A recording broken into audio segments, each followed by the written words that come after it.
কেন্দ্রীয় কর্মসূচির অংশ হিসেবে বাংলাদেশ সুইডেন পলিটেকনিক ইনস্টিটিউট বিক্ষোভ মিছিল। রবিউল হোসেন রিপন এর তথ্য ও ভিডিও চিত্রে বিস্তারিত।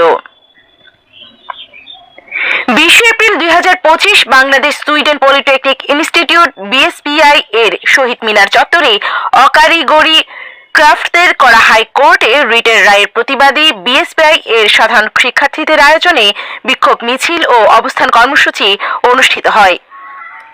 কেন্দ্রীয় কর্মসূচির অংশ হিসেবে ইলেকট্রিক্যাল ডিপার্টমেন্টের সপ্তম সেমিস্টারের মোহাম্মদ মাসুম ও মোহাম্মদ শহীদুল্লাহ এর নেতৃত্বে বিক্ষোভ মিছিলটি প্রতিষ্ঠানের ক্যাম্পাস থেকে শুরু হয় এবং লক গেটে এসে কাপ্তাই চট্টগ্রাম সড়কের দুই পাশে অবস্থান নেয়। অবস্থান কর্মসূচি শেষে তারা পুনরায় ক্যাম্পাসে ফিরে যায়। উক্ত কর্মসূচিতে প্রতিষ্ঠানের 300 শিক্ষার্থী অংশ নেয়। এই সময় তারা সংক্ষিপ্ত বক্তব্যে বলেন, দাবি আদায়ে আমরা সুইডিশিয়ানরা প্রথম থেকে মাঠে ছিলাম। দাবি আদায় না হওয়া পর্যন্ত আমরা সুইডিশিয়ানরা লড়াই করে যাব।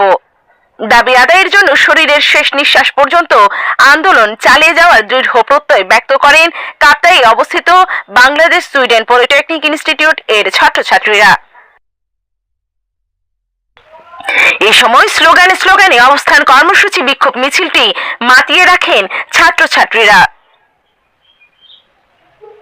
স্লোগানগুলো হলো, মামা থেকে মাস্টার, মামা বাড়ির আবদার, আমার ভাইয়ের ওপর গুলি কেন, প্রশাসন জবাব চায়, অবৈধ প্রমোশন মানি না, মানব না, 6 দফা মেনে নাও, ডিপ্লোমা বাঁচাও।